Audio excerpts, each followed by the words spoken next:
बिस्मिल्लाहिर्रहमानिर्रहीम। एतदाल news studio से आपका मेज़बान इरफान मुग़ल हाज़िर खिदमत है। आज हमने जिस शख्सियत को मदऊ किया है उनका नाम है कफ़ील अहमद निज़ामी, जो जमीयत उलमा इस्लाम की जानिब से सिटी मेयर के उम्मीदवार हैं तहसील डेरा इस्माइल ख़ान से।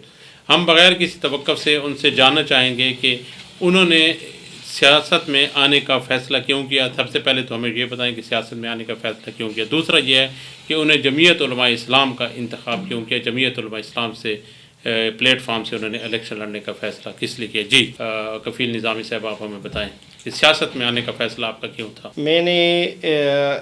मेरे वालिदैन साहिब और काफ़ी अरसे से जमीयत उलमा इस्लाम से वाबस्तगी थी, और मेरे ताया अबू भी पहले भी एक दो इलेक्शन उन्होंने लड़ी हैं जमीयत की टिकट वगैरह पे। जी तो बेसिक जो मैंने सियासत में आने का इसलिए इरादा किया था कि डी ख़ान की आवाम, डेरेवाल भाई जो मेरे हैं, डेरेवाल माएँ बहनें, तो बहुत ज़्यादा परेशान है, हद से ज़्यादा मसाइल का शिकार है।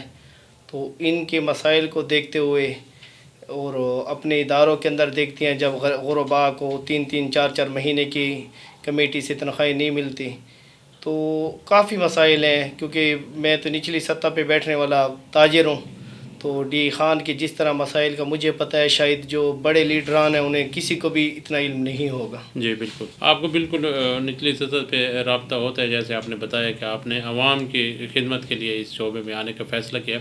हमें ये बताएं कि आपका जो हल्का है तहसील मेयर का, वो एक बहुत बड़ा हल्का है, तो आप इसको किस तरह कवर कर रहे हैं। जी हमारा जो हल्का, वाक़ई आप बात ठीक कह रही हैं। अक्सर जो हमारे ताजरान का मुझ पर बहुत ज़्यादा ज़ोर था, और हमारी कोई 8-10 साल से ख्वाहिश थी ताजरों की कि अगर हमें कोई पार्टी हमें टिकट देगी तो हम इंशाल्लाह उसको अवेल करेंगे और आवाम के अंदर जाकर इंशाल्लाह इलेक्शन मुहिम का आगाज़ करेंगे। तो हमारी जो कल परसों बाज़ार के अंदर डोर टू डोर हमारी मुलाकातें थीं, तो उसके अंदर मेरे जितने भी बड़े ताजरान थे अल्हम्दुलिल्लाह वो सारे आए और उन्होंने मेरी हौसला अफजाई की और हिमायत भी की। और जो आप बात कर रहे थे कि हम इंशाल्लाह कोई ऐसे बड़ा हल्का नहीं है, हमारा भी ताजरों के साथ एक वसी अल्हम्दुलिल्लाह ताजर माशरे में एक वसी नेटवर्क रखते हैं, और वसी अल्हम्दुलिल्लाह लोगों को रोज़गार भी दे रहे होते हैं अपनी सतह पर। तो बहुत सारे हमारे ताजर भाइयों के मसाइल हैं टैक्स के हवाले से, और कई चीज़ें ऐसी हैं कि एक ताजर को 6-6 महकमे देख रहे हैं ना। जी तो इंशाल्लाह हमें अल्लाह ज़रूर मौका देगा।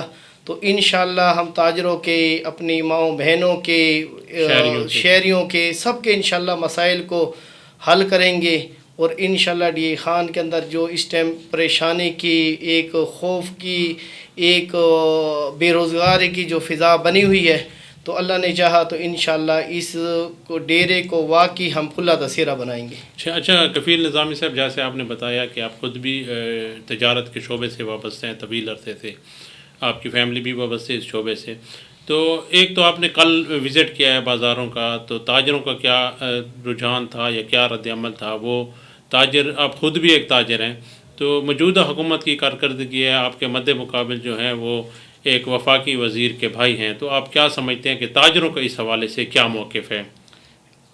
सर ताजरों का तो जी मौक़िफ़ ये है ना कि अल्लाह का शुक्र है, मुझे जो कल की डेट में ताजरों से पजीराई मिली है, यकीन करें मेरे पास कोई ऐसे अल्फाज नहीं है जिनसे मैं अपने ताजरों भाइयों का शुक्रिया अदा करूँ ना। तो ताजर अल्हम्दुलिल्लाह उन्होंने खुल के अल्हम्दुलिल्लाह मेरी हिमायत की है, और डी ख़ान के हर तबका अल्हम्दुलिल्लाह ताजर से वाबस्ता है। उसके अंदर कोई ये नहीं है कि एक बिरादरी है, तो हर लोग ऐसे लोग हैं जो मुख्तलिफ़ पार्टियों से वाबस्ता थे, लेकिन वो अल्हम्दुलिल्लाह हमारे फोरम पे ठहरे हैं, और अल्हम्दुलिल्लाह हमें वो खुल के हिमायत का अपना ऐलान कर रहे हैं और हमारा साथ दे रहे हैं। अच्छा, कुछ सियासी बासर शख्सियात हैं जो मुक़्तदर हल्कों से ताल्लुक़ रखते हैं, तो सियासी असर रसूख और सियासी वसाइल इस्तेमाल कर रहे हैं, तो इस हवाले से आपने क्या इलेक्शन कमीशन से भी रब्ता किया है, या इस मुतालिक आपका क्या मौक़िफ़, आप क्या कहेंगे। ये जो कानून की खुला खिलाफ वर्जी कर रहे हैं, तो डी ख़ान की आवाम इनको देख रही है, और इंशाल्लाह डी ख़ान की आवाम इनके धोखे में नहीं आएगी, ये जो कुछ भी कर लें, क्योंकि डी ख़ान की आवाम ने इनको मुस्तरद कर दिया है। اور یہ جتنا بھی اگر چاہیے تھا تو انہوں نے 3 سے 4 سال سے ان کی حکومت تھی تو اس ٹائم انہیں خیال کیوں نہیں آیا نا. تو اب یہ سرکاری وسائل کو جس طرح بے دردی کے ساتھ استعمال کر رہی ہیں اور غرباء کو ان کی غربت کا مذاق اڑا رہی ہیں عوام کے اندر پیسے پھینک پھینک کر، تو خدا را یہ ہوش کے ناخن لیں. اپنی شکست کو دیکھتے ہوئے یہ اس طریقے کے اوچھے ہتھ کنڈوں پہ آ گئی ہیں کہ اب ان کو اور کچھ نہیں رہا. تو اب یہ سرکاری وسائل کو اور سرکاری چیزوں کو اپنی ذاتی سوچ پہ، اپنی ذاتی اس پہ خرچ کر رہے ہیں، تو اپنی ذاتی مفاد پہ خرچ کر رہے ہیں. تو خدا را ہمارے جو ادارے ہیں، ہم نے تو میڈیا کے ذریعے ہر فورم پہ یہ الیکشن کمیشن کو پیغام دیا ہے اپنی پارٹی کی طرف سے کہ آپ کوئی ایکشن لیں، لیکن الیکشن کمیشن بالکل یہ قسم کا ہمیں ان کے سامنے بے بس نظر آ رہا ہے. نہیں، موجودہ حکومت کی جو مہنگائی کی صورتحال ہے یا دیگر ٹیکسز ہیں جو تاجروں پہ لگائے جا رہے ہیں، تو اس حوالے سے آپ خود بھی ایک تاجر ہیں، تاجروں سے آپ کا رابطہ بھی ہے، تو وہ آپ کیا سمجھتے ہیں کہ اس وجہ سے بھی آپ کو کوئی پذیرائی مل رہی ہے، اس وجہ بھی لوگوں کا رجحان آپ کی جانب ہے؟ سر ہمارا رجحان الحمدللہ لوگوں کی، عوام کا، ڈی خان کے عوام کا اتنا الحمدللہ ہمیں ڈی خان کے عوام سے پذیرائی مل رہی ہے کہ ہمارے پاس وہ الفاظ نہیں ہیں کہ ہم ڈی خان کے عوام کا شکریہ ادا کریں. ہمارے تاجر اس ٹائم بہت زیادہ الحمدللہ ایکٹیو ہیں، وہ ہر ڈور پہ، ہر دروازے پہ جا کے الحمدللہ ہماری کمپین کو اللہ کا شکر ہے چلا رہے ہیں اور کامیاب بنا رہے ہیں. اچھا، آپ کے مد مقابل جیسے میں نے بھی کہا کہ حکومتی شخصیات بھی ہیں، بڑے بڑے سیاسی پارٹیوں کے لیڈرز بھی ہیں، اور آپ خود چونکہ ایک بڑی پارٹی سے وابستہ ہیں لیکن آپ نو آموز ہیں سیاست میں، تو آپ ان کا مقابلہ کیسے کر رہے ہیں؟ آپ جو ہے مختلف حلقوں میں جا رہے ہیں، تو عوام کا کیا رد عمل ہے؟ عوام آپ کو کیا پذیرائی دے رہی ہے؟ سر عوام کی جو آپ نے بات کی ہے نا، اس کے حوالے سے میں ان کا مقابلہ نہیں کرا. یہ بالکل ہی کئی لوگوں نے مجھ سے یہ سوال کیا ہے، تو مقابلہ ہماری جماعت کر رہی ہے. تو جو ہماری الحمدللہ جماعت کی ایک شناخت ہے، آج اسی جماعت کی شناخت کی وجہ سے میری الحمدللہ شناخت ہے نا. تو ڈی خان میں جو جمعیت علماء اسلام نے جتنے پروجیکٹ کیے ہیں، میں آپ کے فورم پہ آ کے چیلنج سے کہہ رہا ہوں کہ مخالفین آ جائیں، ڈی اے خان کی عوام کو ہمارے پروجیکٹ بھی دکھائیں اور اپنے پروجیکٹ بھی دکھائیں. اور ہماری پارٹی کوئی یہ نہیں ہے کہ کوئی ڈیر اسماعیل خان تک محدود نہیں، اللہ کا شکر ہے پورے پاکستان میں وجود رکھتی ہیں جمعیت علماء اسلام.